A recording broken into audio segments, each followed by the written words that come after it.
Good evening everyone. आप सबका फिर से स्वागत है आपके अपने YouTube ऑनलाइन प्लेटफॉर्म पर। जैसे कि मैंने आपको पिछले क्लास में कहा था, मैं आप सबके लिए जीएस के कुछ इंपॉर्टेंट क्वेश्चंस लेकर आया हूँ। और जो हमारा पैटर्न है वो एनडीए सीडीएस जितने भी एग्जाम्स हैं उनको देखते हुए कुछ इंपॉर्टेंट प्रश्न हम लोग आज की क्लास में करने वाले हैं।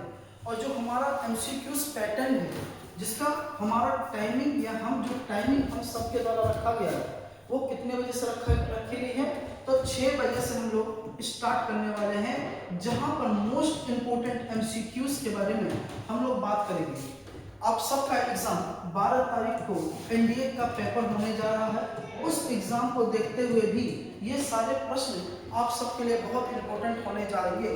आप मेरे साथ इन प्रश्नों को लगाएंगे और इन प्रश्नों को आप मेरे साथ जवाब देते हुए चलेंगे। अगर आपका कोई सवाल है या आपका कोई डाउट है तो आप कमेंट सेक्शन में जरूर डाउट को डालें।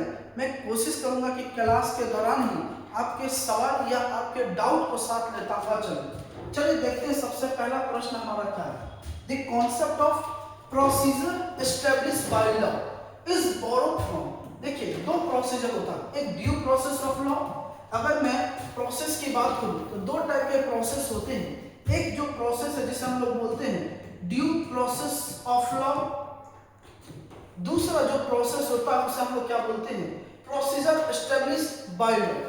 हमसे पूछा है प्रश्न में कि प्रोसीजर एस्टैब्लिश्ड बाय लॉ किस कंट्री से बोरो किया गया है। पहला ऑप्शन देख लेते हैं, यूएसए से, यूके से, जापान से या कनाडा से।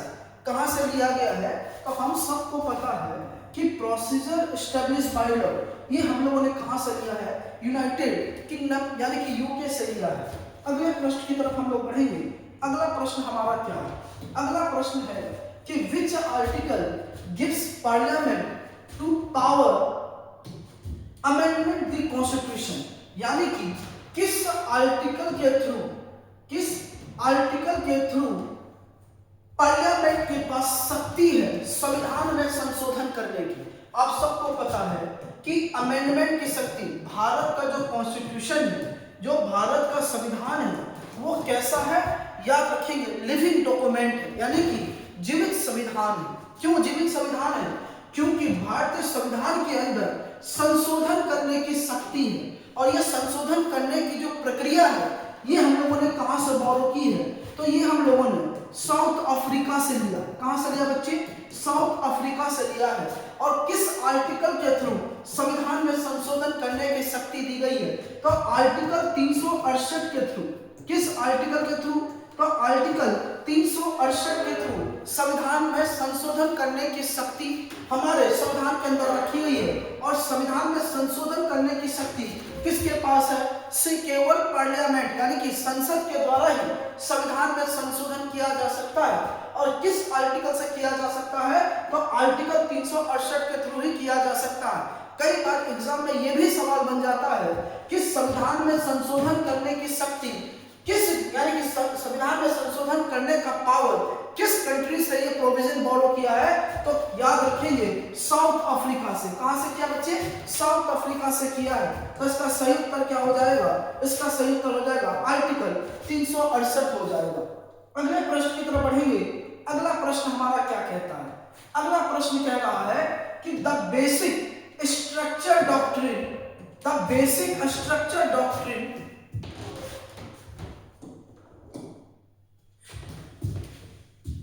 The basic structure doctrine was established in which cases।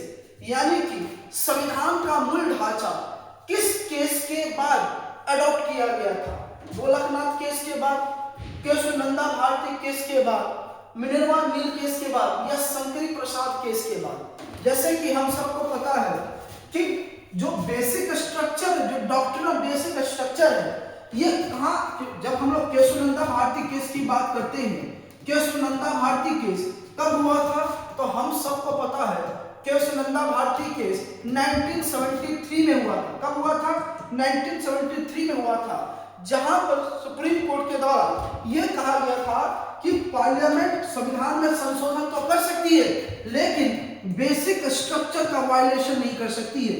जो संविधान का बेसिक स्ट्रक्चर है उसका वो वायलेशन नहीं कर सकती है। बाकी पार्लियामेंट के पास आर्टिकल 368 के आधार पर उससे पावर दी गई है कि वो संविधान में संशोधन कर सकता है, लेकिन बेसिक स्ट्रक्चर का वायलेशन नहीं कर सकता है। तो केशवनंदा भारती केस के बाद ही ये कहा गया था कि पार्लियामेंट के पास बेसिक स्ट्रक्चर को वायलेशन करने का अधिकार नहीं होगा। अगले प्रश्न की तरफ बढ़ेंगे। अगला प्रश्न हमारा क्या है? जल्द से जल्द आप हमारे साथ इन प्रश्नों का जवाब दें, और इन प्रश्नों के साथ साथ अगर आपका कोई डाउट है या आपका कोई सवाल है तो उस सवाल को भी आप कमेंट सेक्शन में साथ में डालते चलिए। चलिए इस प्रश्न को देखते हैं। हमारा अगला प्रश्न क्या कह रहा है?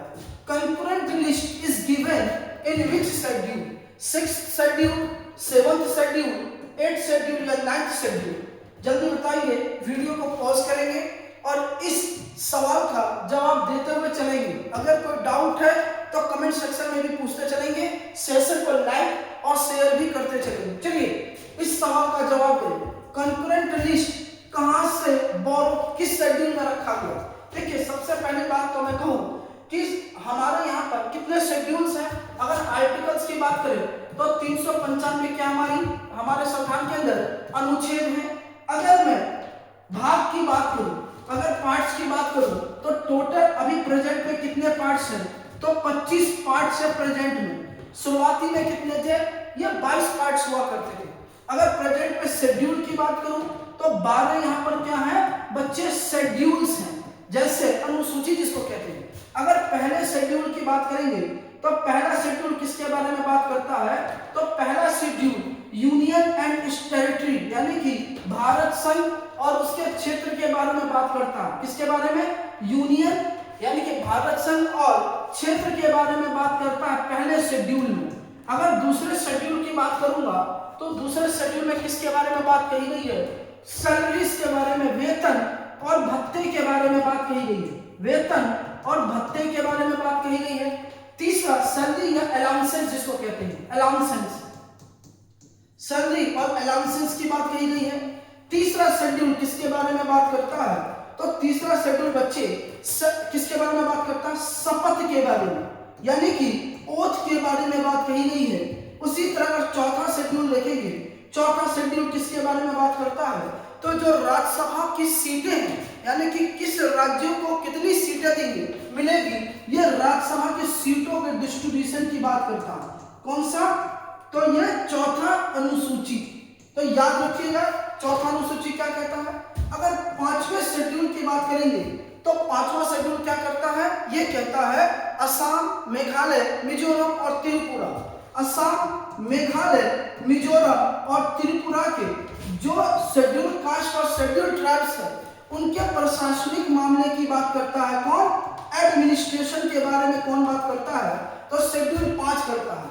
अगर शेड्यूल 6 की बात करेंगे तो ये कहता है कि शेड्यूल ट्राइब्स जो है यानी कि अनुसूचित जनजाति क्षेत्र, जो अनुसूचित जनजाति क्षेत्र है उनके प्रशासनिक मामले की बात किस शेड्यूल में कही गई है? तो अनुच्छेद या अनुसूची 6 के अंदर कही गई है। लेकिन अगर शेड्यूल 7 देखेंगे तो शेड्यूल 7 किसके बारे में बात करता है? तो शेड्यूल 7 बेसिकली किसके बारे में बात करता है? तो पावर डिस्ट्रीब्यूशन के बारे में बात करता है। किसके बारे में? पावर डिस्ट्रीब्यूशन की बात करता है। हमारे यहाँ पर 3 सूचियां हैं। जैसे पहली सूची हम लोग किसको कहते हैं? पहली सूची हमारी कौन सी है? पहली सूची है सेंट्रल लिस्ट। दूसरी सूची जो है वो कौन सी है? State list. और तीसरी सूची जो है उसे हम लोग क्या बोलते हैं? कंकरेंट लिस्ट, या इसे ही हम लोग हिंदी में क्या बोलते हैं? समवर्ती सूची। इसे हम लोग क्या बोलते हैं? समवर्ती सूची भी कहते हैं। समवर्ती सूची या कंकरेंट लिस्ट का मतलब होता है जहां पर सेंटर और स्टेट दोनों के द्वारा मिलकर लॉ का फॉर्मेशन किया जाए, यानी कि कानून का निर्माण किया जाए, उसे हम लोग क्या बोलते हैं? कंकरेंट लिस्ट कहते हैं। कंकरेंट लिस्ट यानी कि distribution of schedule. Concurrent list किस शेड्यूल के अंदर बात की गई है? तो 7th शेड्यूल के अंदर बात की गई है, जो पावर डिस्ट्रीब्यूशन की बात करता है। जैसे सेंटर के पास कितने विषय रखे गए हैं? 100 विषय रखे गए हैं। स्टेट के पास कितने विषय रखे गए हैं? 61 विषय। और कंकरेंट लिस्ट में कितने विषय रखे गए हैं? 52 सब्जेक्ट रखे गए हैं। तो कई बार एग्जाम में यह भी पूछ सकता बच्चे कि सेंट्रल लिस्ट के अंदर कितने सब्जेक्ट को रखा गया। जैसे आप देखो डिफेंस हो गया, बैंकिंग हो गया, रेलवे हो गया, ये सब सेंट्रल लिस्ट का सब्जेक्ट है। उसी तरह स्टेट लिस्ट के सब्जेक्ट की बात करेंगे तो पुलिस हो गया, प्रिजन हो गया, पंचायती राज या नगर निगम, ये सब स्टेट लिस्ट का विषय है। शिक्षा परमानेंट लिस्ट का विषय है। तो हर विषय को अलग अलग तरीके से बांटा गया ताकि कभी भी सेंट्रल और स्टेट के बीच में किसी भी प्रकार का कॉन्फ्लिक्ट ना हो, किसी भी प्रकार का कोई मतभेद ना हो। तो इसका सही उत्तर क्या होगा बच्चे? 7 शेड्यूल हो जाएगा। अगले प्रश्न की तरफ बढ़ेंगे हम लोग। अगला प्रश्न हमारा देखते हैं क्या है। President rule is imposed under which article?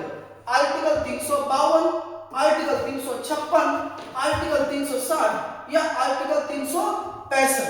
हमसे पूछा है राष्ट्रपति शासन, president rule is imposed under which article?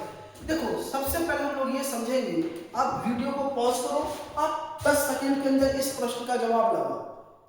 चलिए हम लोग आगे बढ़ते हैं। देखो अगर मैं बात करूं जो देश में आपातकाल लगाया जाता है, जो इमरजेंसी लगाई जाती है, वो 3 प्रकार से इमरजेंसी लगाई जा सकती है। पहली जो इमरजेंसी होती है उसे हम लोग क्या बोलते हैं? National emergency. इससे ही हम लोग राष्ट्रीय आपातकाल भी कहते हैं। इससे ही हम लोग क्या बोलते हैं बच्चे? नेशनल इमरजेंसी या राष्ट्रीय आपातकाल भी कहते हैं। दूसरी जो इमरजेंसी होती है उसे हम लोग क्या कहते हैं? Presidential emergency. इससे ही हम लोग क्या बोलते हैं?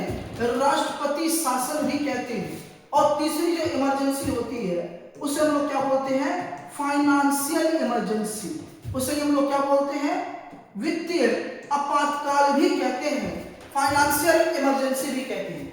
अगर मैं आर्टिकल की बात करूंगा तो नेशनल इमरजेंसी किस आर्टिकल के थ्रू लगाई जाती है? तो 352 के द्वारा क्या लगाया जाता है? राष्ट्रीय आपातकाल लगाया जाता है। और अब तक बच्चे देश के अंदर 3 बार नेशनल इमरजेंसी लगाई जा चुकी है। ठीक है, एक बार चाइना के साथ युद्ध हो रहा था, उस समय क्या लगा था?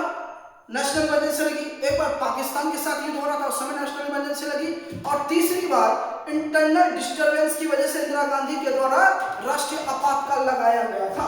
तो अब तक 3 बार राष्ट्रीय आपातकाल लग चुकी है देश में। प्रेसिडेंशियल इमरजेंसी कब लगती है? तो 356 के थ्रू। किस आर्टिकल के थ्रू बच्चे? 356 के थ्रू राष्ट्रपति शासन लगाया जाता है अगर राज्यों के अंदर सरकारें चलाने में सक्षम नहीं होगी तो राज्यपाल के कहने पर, किसके कहने पर बच्चे? गवर्नर के कहने पर। जो राज्यों के अंदर जो राज्यपाल होता है उस राज्यपाल के कहने पर उस स्टेट के अंदर 356 का इस्तेमाल करके क्या लगाया जा सकता है? प्रेसिडेंशियल इमरजेंसी लगती है। और फाइनेंशियल इमरजेंसी 360 के थ्रू लगाई जा सकती है। लेकिन अब तक भारत में कभी भी वित्तीय आपातकाल लगाने की आवश्यकता नहीं पड़ी। तो इसका सही उत्तर क्या हो जाएगा? 356। मेरे साथ जो बच्चे जवाब दे रहे हैं उनको बहुत बहुत बधाई।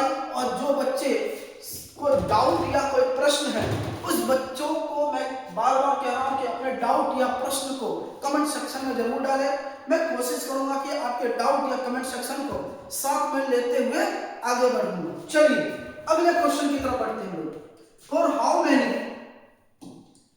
How many days can Rajya Sabha delay a money bill?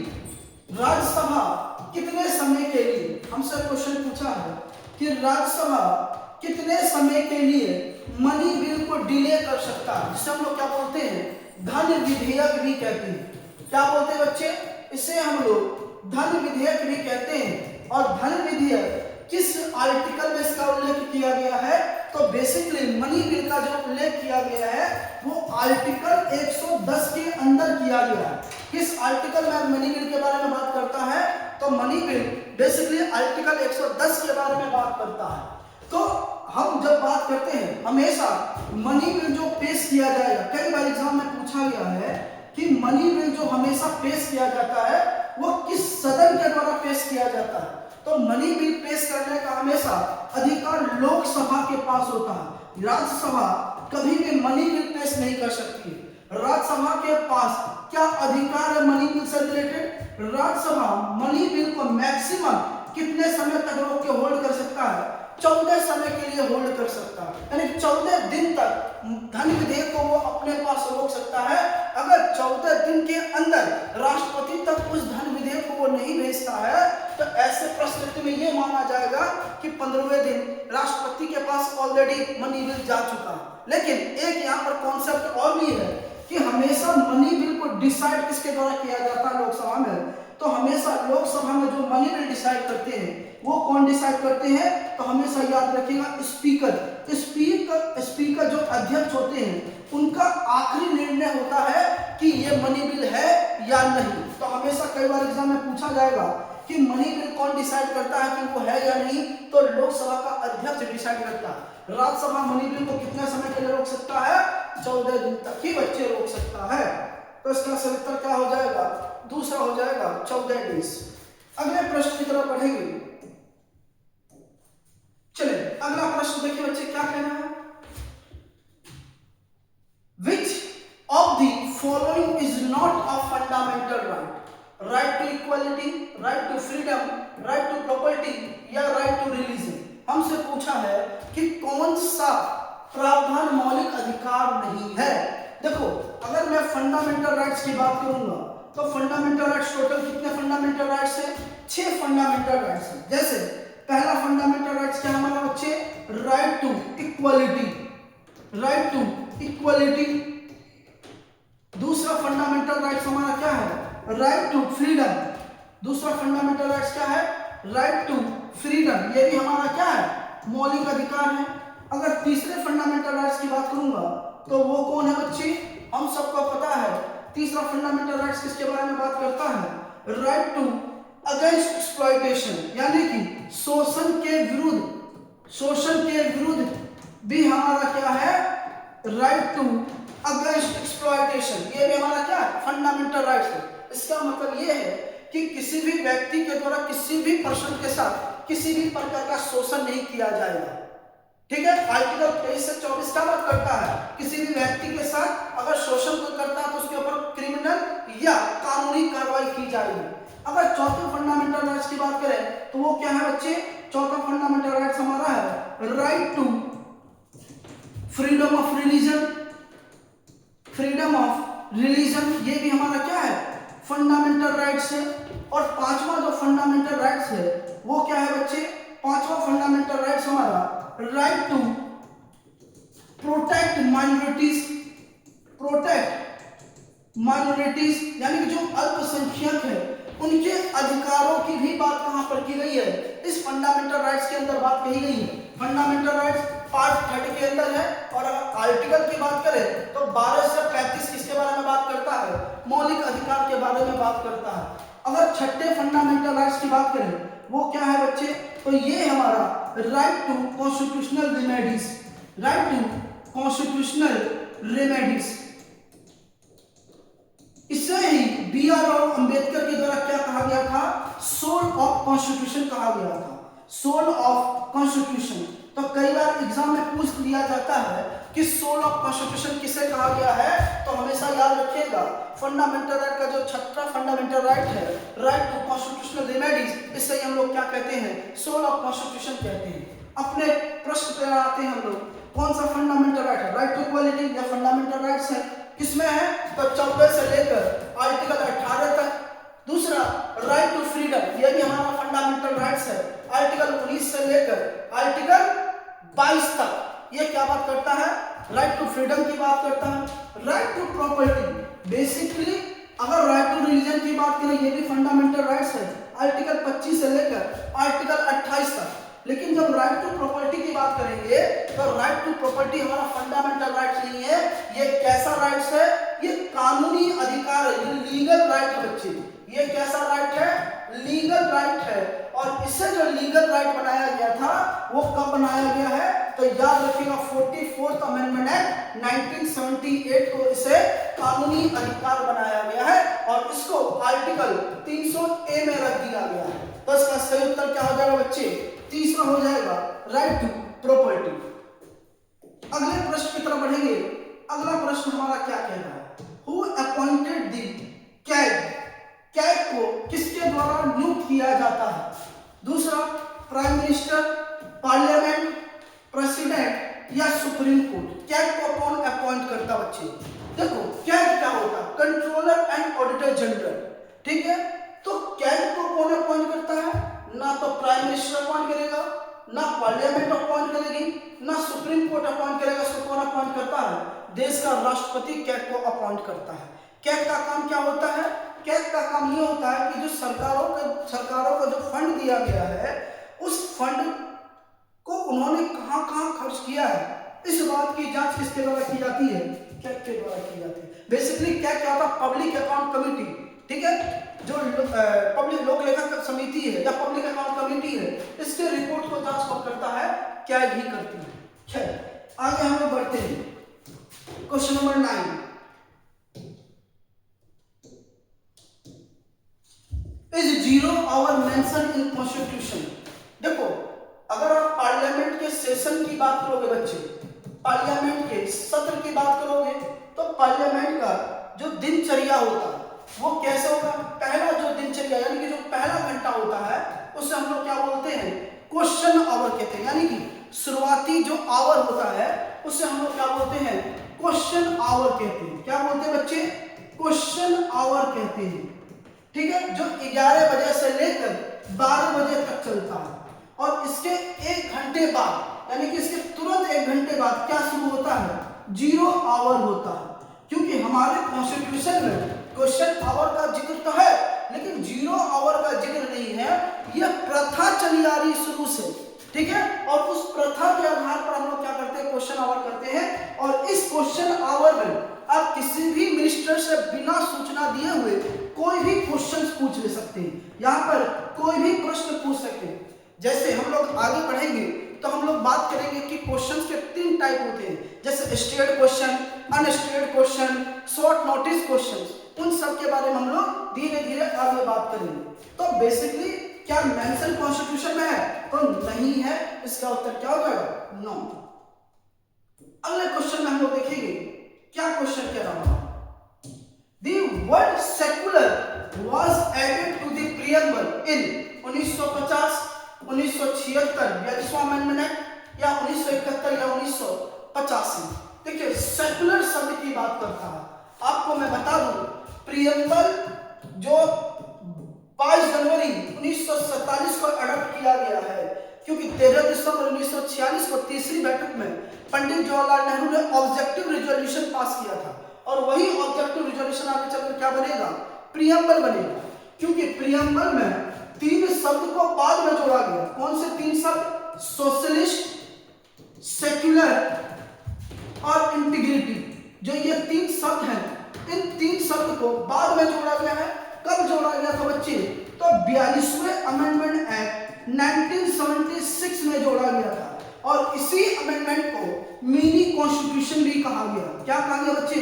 Mini constitution भी कहा गया, क्योंकि इसी अमेंडमेंट में फंडामेंटल ड्यूटीज को भी जोड़ा गया था स्वर्ण सिंह समिति के सिफारिश में। इसलिए इस संविधान संशोधन को हम लोग क्या बोलते हैं? मिनी कॉन्स्टिट्यूशन भी कहते हैं। तो इसका सही उत्तर क्या हो जाएगा? 1976 42वां संविधान संशोधन। चलिए अगले प्रश्न की तरफ बढ़ेंगे हम लोग। अगला प्रश्न क्या है? Who was the temporary chairman of the Constitutional Assembly? यानी कि अस्थायी अध्यक्ष कौन था? संविधान सभा का हमसे प्रश्न पूछा है। जैसे मैंने आपको कहा था कि संविधान सभा की 3 बैठक होती है। पहली जो बैठक होगी वो 9 दिसंबर 1946 की इसकी पहली बैठक होगी, और इस बैठक में क्या किया जाएगा? डॉक्टर सच्चिदानंद सिन्हा को, किसको बच्चे? डॉक्टर सच्चिदानंद सिन्हा को अस्थायी अध्यक्ष चुना जाएगा। लेकिन इसके 2 दिन बाद 11 दिसंबर 1946 को डॉक्टर राजेंद्र प्रसाद के द्वारा क्या किया जाएगा? डॉक्टर राजेंद्र प्रसाद को परमानेंट चेयरपर्सन बनाया जाएगा। कहां पर? कॉन्स्टिट्यूशनल असेंबली के अंदर। हमसे पूछा है कि टेम्पररी चेयरमैन कौन थे, तो टेम्पररी चेयरमैन कौन थे? 9 दिसंबर 1946 तक डॉक्टर सच्चिदानंद सिन्हा। अगले क्वेश्चन की तरफ बढ़ेंगे हम लोग। Union of state is mentioned in which article? Article 1 या आर्टिकल 2 या आर्टिकल 3 या आर्टिकल 4? क्या होगा जल्दी बताइए। यूनियन ऑफ स्टेट, भारत संघ, किस आर्टिकल में उल्लेख है? आर्टिकल 1 में उल्लेख है, आर्टिकल 2 में है, आर्टिकल 3 में है या आर्टिकल 4 में इसका उल्लेख किया गया है? जल्दी बताइए बच्चे, 10 सेकंड आप सबके पास। देखो, अगर मैं आर्टिकल 1 की बात करूंगा तो आर्टिकल 1 किसके बारे में बात करता है? भारत संघ एंड इट्स टेरिटरी, क्षेत्र के बारे में बात करता है। यूनियन एंड इट्स टेरिटरी के बारे में बात करता है, एंड इट्स टेरिटरी के बारे में बात करता है। तो इसका मतलब है कि भारत संघ का जो उल्लेख है ये कहां पर किया गया है? अनुच्छेद 1 के अंदर आर्टिकल 1 के अंदर इसका उल्लेख किया गया है। तो इसका सही उत्तर क्या होगा बच्चे? आर्टिकल 1 हो जाएगा। अगले प्रश्न की तरफ बढ़ेंगे हम लोग। अगला प्रश्न हमारा क्या है?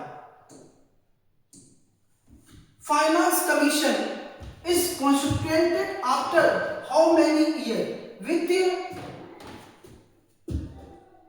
Finance commission is constituted after how many year? कितने साल के लिए फाइनेंस कमीशन को रखा गया है कॉन्स्टिट्यूशन के अंदर? 3 साल के लिए, 4 साल के लिए, 5 साल के लिए या 6 साल के लिए? जैसे कि आप सबको पता है इसका जो टेन्योर होता है, अगर इसमें कार्यकाल की बात करूंगा, टेन्योर की बात करूंगा, तो इसका टेन्योर हमेशा याद रखेंगे कितने साल के लिए होता है? 5 साल के लिए होता है। तो इसका सही उत्तर क्या आ गया बच्चे? तीसरा हो जाएगा 5 ईयर। अगले क्वेश्चन की तरफ हम लोग बढ़ते हैं। सेशन को लाइक शेयर जरूर करते चलेंगे। अगर आपका कोई डाउट है उस डाउट को भी कमेंट सेक्शन में मुझसे पूछते हुए चलेंगे। मैं कोशिश करूंगा कि आपके डाउट को लेकर चलूं, और जीएस में कहीं से भी आपको कोई सवाल हो, चाहे वो हिस्ट्री हो, पॉलिटी हो, इकोनॉमी हो, कहीं से भी कोई सवाल हो, आप कमेंट सेक्शन में जरूर पूछें। चलिए, maximum tenure of Lok Sabha, Lok Sabha का मैक्सिमम टेन्योर कितना होता है? तो आप सबको पता है कितना? 5 साल होता है। अच्छा, अगर राज्यसभा के बारे में पूछा जाए, अगर राज्यसभा के बारे में पूछता है तो याद रखिएगा बच्चे, राज्यसभा एक परमानेंट हाउस है। ये कैसा हाउस है? परमानेंट सदन है जिसको कभी भी भंग नहीं किया जा सकता। तो इसका जो टेन्योर कहीं पर भी फिक्स नहीं है। लेकिन राज्यसभा के अंदर जो मेंबर अपॉइंट होते हैं, इसके अंदर जो मेंबर अपॉइंट होते हैं, उन मेंबर की सदस्यता फिक्स होती है। मेंबरशिप फिक्स होती है कितने साल के लिए? 6 साल के लिए। और हर 2 साल में, इस 6 साल के अंदर हर 2 साल में 1/3 सीट पर क्या होता है? री इलेक्शन होता है। यानी कि 1/3 सीटों पर क्या होगा? पुनः चुनाव होता है। यानी कि राज्यसभा के कितने चुनाव होंगे? 3 चुनाव होंगे हर 2 साल में। 2 साल में 1/3 सीट पर क्या होता है? री इलेक्शन होता है। लेकिन राज्यसभा को भंग नहीं किया जा सकता। क्यों? क्योंकि ये क्या है? परमानेंट हाउस है। चलिए, अगले प्रश्न की तरफ बढ़ते हैं। Impeachment of president is related to, राष्ट्रपति के क्या पूछ रहा है? राष्ट्रपति के इम्पीचमेंट, महाभियोग के बारे में पूछ रहा है। तो राष्ट्रपति का महाभियोग आप लोग कमेंट सेक्शन में बताएंगे कि किस आर्टिकल के थ्रू राष्ट्रपति के महाभियोग के बारे में बात कही गई है। चलिए, ऑप्शन में आते हैं violation of constitution, corruption only, misbehave या क्रिमिनल ऑफेंसेस। देखिए, जब कॉन्स्टिट्यूशन की बात करते हैं तो कॉन्स्टिट्यूशन में राष्ट्रपति का जो आर्टिकल है आपको कमेंट सेक्शन में बताना है। लेकिन यहां पर जब इम्पीचमेंट की बात करते हैं तो राष्ट्रपति को हटाने की प्रक्रिया संविधान में है, लेकिन किस कंडीशन में हटाएगा यह बात कहां पर कही गई? कॉन्स्टिट्यूशन में, कि अगर राष्ट्रपति कॉन्स्टिट्यूशन का वायलेशन करते हैं, संविधान का उल्लंघन करते हैं, तो उसको हटाने के लिए क्या लाया जा सकता है? सदन में महाभियोग लाया जा सकता है। और हटाने के लिए जो विधेयक है वो लोकसभा भी लेकर आ सकती है और राज्यसभा भी लेकर आ सकती है। और इसको हटाने के लिए जो मेजोरिटी की जरूरत पड़ती है, जो बहुमत की आवश्यकता पड़ती है, वो किस प्रकार की बहुमत होती है? स्पेशल मेजोरिटी की जरूरत पड़ती है, जिसको हम लोग क्या बोलते हैं? विशेष बहुमत। अगर उपराष्ट्रपति को हटाने की बात की जाए, अगर उपराष्ट्रपति वाइस प्रेसिडेंट को हटाने की बात की जाएगी, तो वाइस प्रेसिडेंट को हटाने के लिए जो बहुमत की जरूरत पड़ती है, देखिए एक चीज और, उपराष्ट्रपति को हटाने के लिए बिल हमेशा राज्यसभा लेकर आ सकती है, लोकसभा नहीं लेकर आई। लेकिन राष्ट्रपति को लोकसभा वाले भी लेकर आ सकते हैं हटाने के लिए, राज्यसभा भी लेकर आ सकती है। लेकिन जब उपराष्ट्रपति की बात करेंगे तो हमेशा विधेयक कौन लेकर आएगा, राज्यसभा। और राज्यसभा में जो बहुमत की आवश्यकता पड़ेगी वो कौन सी बहुमत होगी, इफेक्टिव मेजोरिटी। ये बात याद रखेंगे बच्चे, ठीक है। चलिए इसका प्रश्न क्या हो जाएगा, वायलेशन ऑफ कॉन्स्टिट्यूशन। अगले प्रश्न की तरफ बढ़ते हैं लोग। हु अपॉइंटेड गवर्नर, राज्यपाल को कौन नियुक्त करता है, prime minister, chief minister, president या पार्लियामेंट। राज्यपाल को कौन नियुक्त करता है, प्राइम मिनिस्टर, चीफ मिनिस्टर या प्रेसिडेंट या पार्लियामेंट। जल्दी बताइए, गवर्नर को कौन अपॉइंट करता है, तो याद रखिएगा हमेशा बच्चे प्रेसिडेंट अपॉइंट करते हैं। चलिए अगले प्रश्न की तरफ बढ़ेंगे हम लोग, सेशन को शेयर जरूर करते चलेंगे। When was the first national emergency declared in India?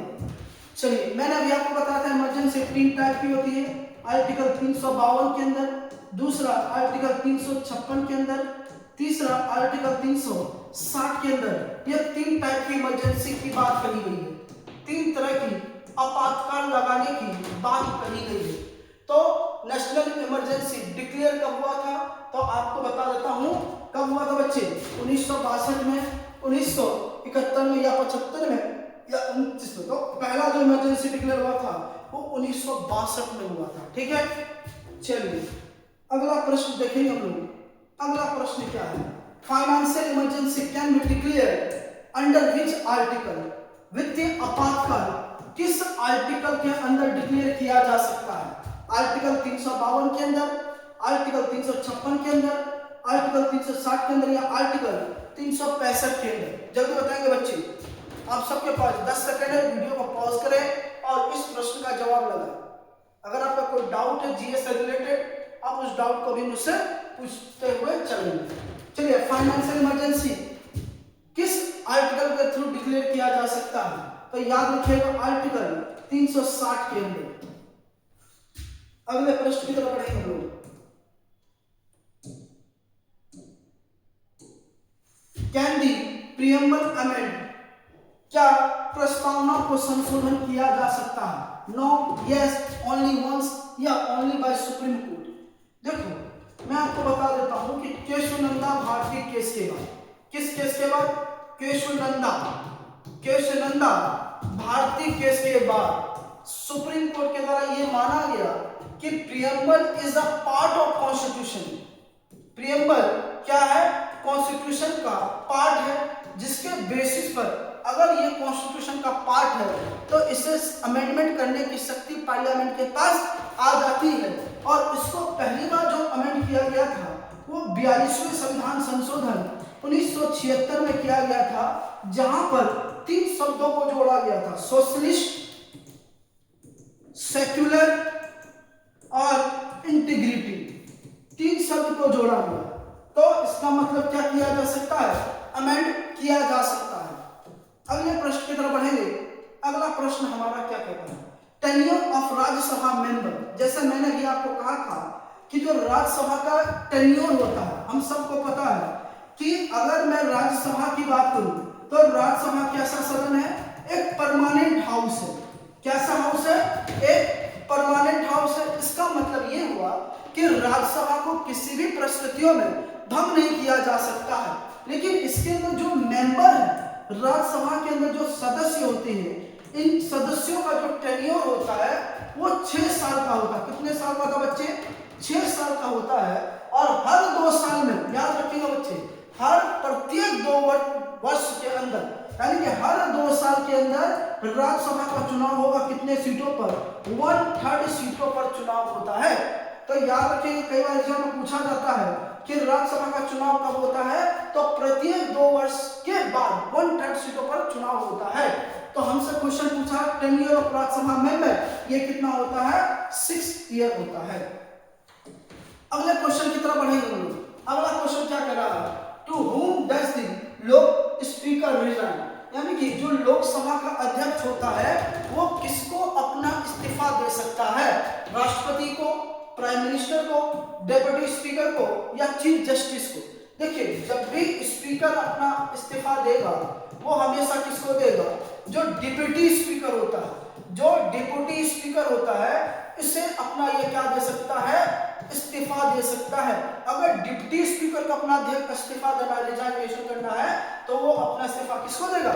Speaker को देगा। याद रखेंगे, ठीक है बच्चे। हमसे पूछा है लोकसभा स्पीकर, तो इसका क्या हो जाएगा? डिप्टी स्पीकर को देता है। अगले प्रश्न की तरफ बढ़ेंगे हम लोग।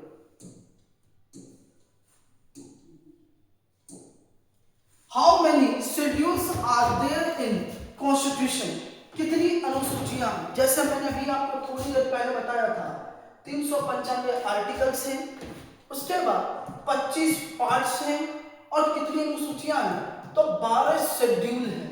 कितने अनुसूचियां हैं? तो 12 शेड्यूल हैं। तो इसका मतलब इसका सही उत्तर क्या हो जाएगा? 12 अनुसूचियां। ठीक है, अगले प्रश्न की तरफ बढ़ेंगे बच्चे। जल्द से जल्द इन प्रश्नों का मेरे साथ जवाब लगाएं, क्योंकि हमारे पास एक सीमित टाइम बच चुका है। PIL is related to criminal cases, public welfare, government service या इलेक्शन डिस्प्यूट। PIL किससे रिलेटेड है? जैसे मैं क्या बोलता हूं, पब्लिक इंटरेस्ट लिटिगेशन, PIL। तो PIL हमेशा किससे संबंधित होता है? पब्लिक वेलफेयर से संबंधित है। किससे संबंधित है? पब्लिक वेलफेयर से संबंधित है, सामाजिक कल्याण से रिलेटेड होता है। चलिए अगले क्वेश्चन की तरफ बढ़ेंगे। सेकंड लास्ट क्वेश्चन, रिटायरमेंट जज ऑफ सुप्रीम कोर्ट इज, जो सर्वोच्च न्यायालय के जो न्यायाधीश होते हैं इनके रिटायरमेंट का कार्यकाल कितने वर्षों का होता है? 60 वर्ष, 62 वर्ष, 65 या 68 वर्ष? देखो, अगर मैं सुप्रीम कोर्ट के जजेस के रिटायरमेंट मतलब अपॉइंटमेंट की बात करूंगा, तो सुप्रीम कोर्ट के जो जजेस को अपॉइंट किया जाता है वो कौन अपॉइंट करता है? कॉलेजियम सिस्टम के द्वारा। कॉलेजियम सिस्टम के द्वारा, राष्ट्रपति के द्वारा की जाती है। यानी कि कॉलेजियम सिस्टम की सहायता से राष्ट्रपति क्या करते हैं? सर्वोच्च न्यायालय के जो न्यायाधीश है या उच्च न्यायालय हाईकोर्ट के न्यायाधीश जजेस को अपॉइंट करते हैं। ये बात याद रखिएगा। इसमें 5 जज होते हैं, एक चीफ जस्टिस होंगे, मुख्य न्यायाधीश, और 4 सीनियर जज होंगे, जो ये तीनों पांचों मिलकर क्या करेंगे? एक सुप्रीम कोर्ट और हाई कोर्ट के जज को अपॉइंट करते हैं। तो सुप्रीम कोर्ट के जजेस का जो रिटायरमेंट का कार्यकाल है वो 65 वर्ष है। अगर मैं हाई कोर्ट की बात करूंगा तो हाई कोर्ट हमेशा याद रखिएगा 62 साल में वहां के जो जज होते हैं वो रिटायर कर जाते हैं। तो इसका सही उत्तर क्या हो जाएगा? 65। अगर हाई कोर्ट पूछता तो याद रखेंगे 62। लास्ट प्रश्न की तरफ बढ़ेंगे। The term cabinet is mentioned in which article? किस आर्टिकल के थ्रू कैबिनेट शब्द को जोड़ा गया है? 74, 75, 352 या 356? जल्दी बताएंगे बच्चे, किस टर्म यानी कि कैबिनेट टर्म को किस आर्टिकल के थ्रू जोड़ा गया है? जल्दी कमेंट सेक्शन में इसका जवाब देंगे।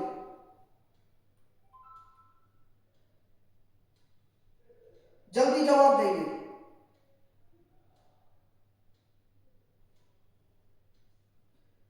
कैबिनेट टर्म किस आर्टिकल के थ्रू जोड़ा गया है? आर्टिकल 74 के थ्रू, आर्टिकल 75 के थ्रू? जल्दी बताएंगे, कैबिनेट टर्म किस आर्टिकल के थ्रू जोड़ा गया है? 74, अनुच्छेद 74, अनुच्छेद 75?